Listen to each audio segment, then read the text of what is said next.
Koppel, host of the Time for Coffee podcast, where you get first-hand career advice into the jobs and industries that interest you the most.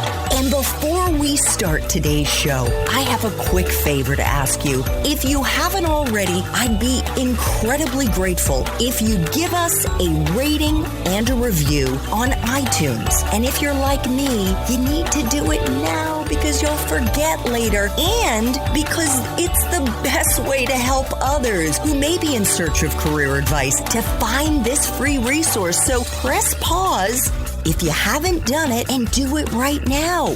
I'll wait.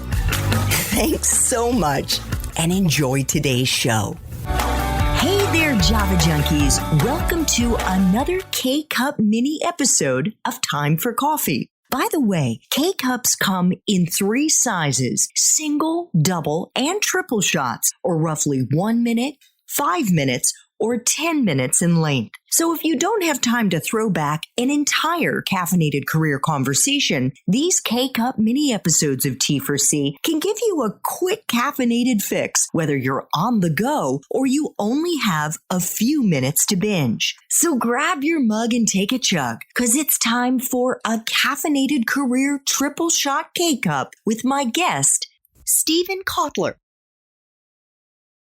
So, if it's okay with you, I'd like to flash back, way back to when you were in school.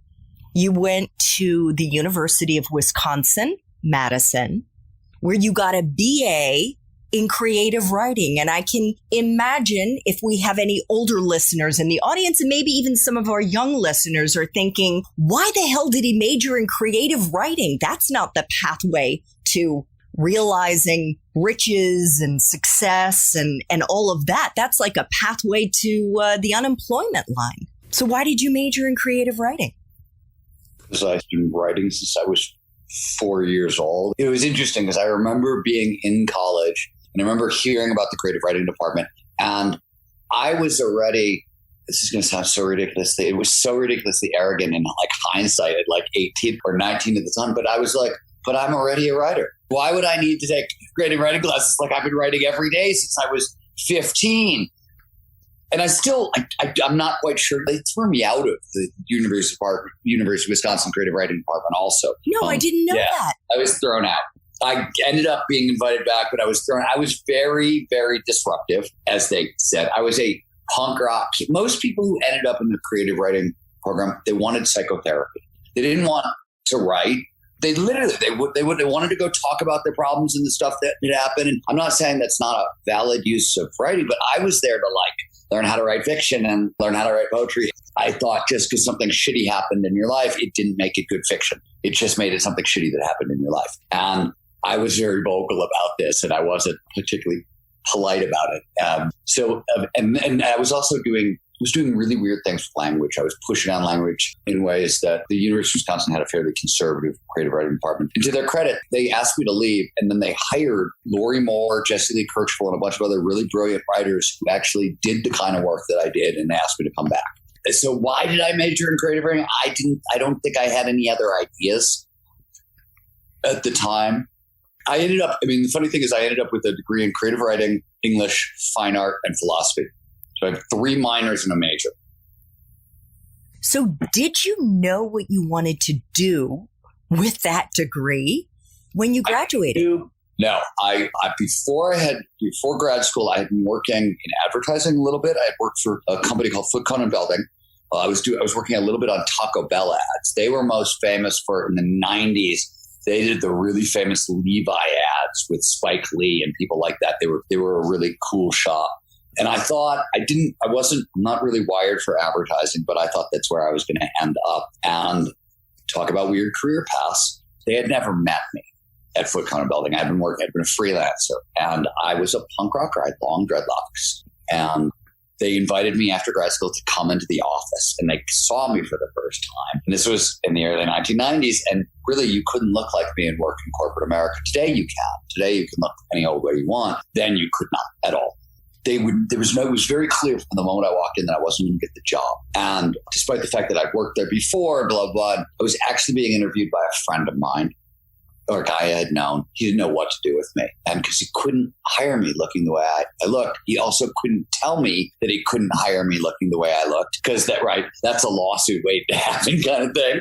So he kept trying to persuade me to leave. And I needed a job, man. I wasn't leaving. And finally he went to a meeting. He threw a copy of a magazine. The magazine was called Bikini. It was not about bikini. It was like the early precursor of what became magazines like Details or Spire, things like that. It was out of LA. And I opened it up and I read an interview written by a guy who ended up becoming a friend of mine. It was just an interview with a movie star, but it was written in a way, it was very punk rock. It was very new journalism. And I went, I can do this. And I stole the magazine and I left the building and I went home and I called the editor-in-chief on the phone every hour on the hour, 4 days until he took my call. And I'd never written journalism before, but I had my senior thesis, which was a book.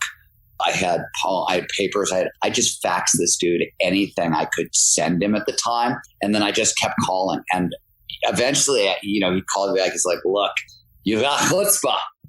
And he gave me a shot.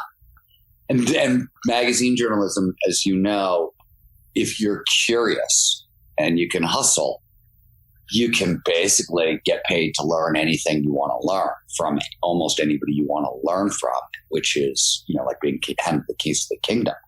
So you decided to pursue journalism while you were sitting in an office interviewing for an advertising job. For an advertising job. Yeah, I knew I really didn't want to work in advertising either. I had never thought about pursuing journalism, and because traditional journalism wasn't interesting to me.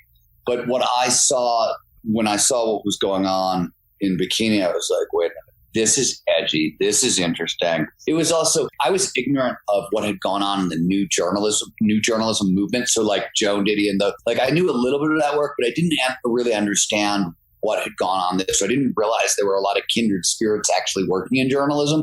It was a good home for me. It fit really well, especially in the 90s when if you weren't outside of New York was still corporate America and whatever. But if you were part of any of the other kind of magazine kingdoms that were elsewhere in the 90s, magazines were the internet before the internet. And you could do a lot of really creative work. You could do push on language. You could do really interesting stories. It was a good fit for me.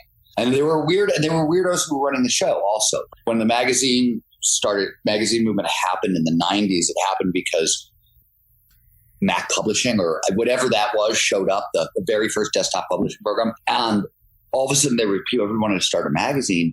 The punks who had been running the zine since the 70s were the only people who knew how to do it. So the punks got all the jobs. And so for like this weird window, it was sort of like they let the freaks take over, the media. And I sort of stuck in that back door. So when you say you were a punk, did you have a band? I did not have a band. I did have a mohawk, though.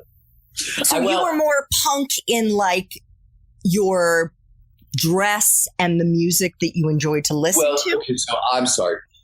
The punk rock movement, if you're not familiar with the punk rock movement, there was a lot of funny haircuts. Yeah, there was a lot of like anger and sex and all that stuff. Punk was about DIY creativity.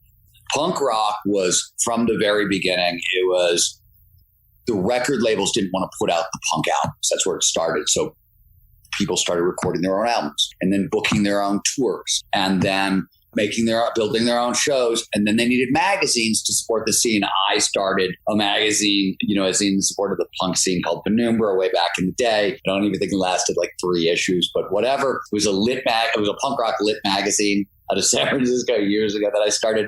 So yeah, to me, when I think about punk rock, I think 2 things. I think DIY creativity. What I really think is we didn't care who you were. We didn't care what you looked like. We didn't really care what you believed in or who you had sex with or how you looked. What we cared is, could you add something to the creative mix? Could you help us do something interesting with creativity? So when I talk about punk rock, I had funny hair and all that other stuff, but I'm really talking about kind of a DIY creativity movement. Got right. it. Okay. Now it's sort of captured in entrepreneurship, and it's a very different thing. People don't realize that like the entrepreneurial values are punk rock values. Like that's where a lot of that emerged from. Thanks for tuning in to this K-Cup mini episode of Time for Coffee. If you want to listen to our entire caffeinated career conversation, please check out the show notes for this episode. Thanks so much for listening to this latest episode of T4C. And if you're interested in learning more about my coaching services for confused college students and recent grads, feel free to check out the Time for Coffee website under the coaching tab at time4coffee.org or text me at 202-236-5712. That's 202-236-5712.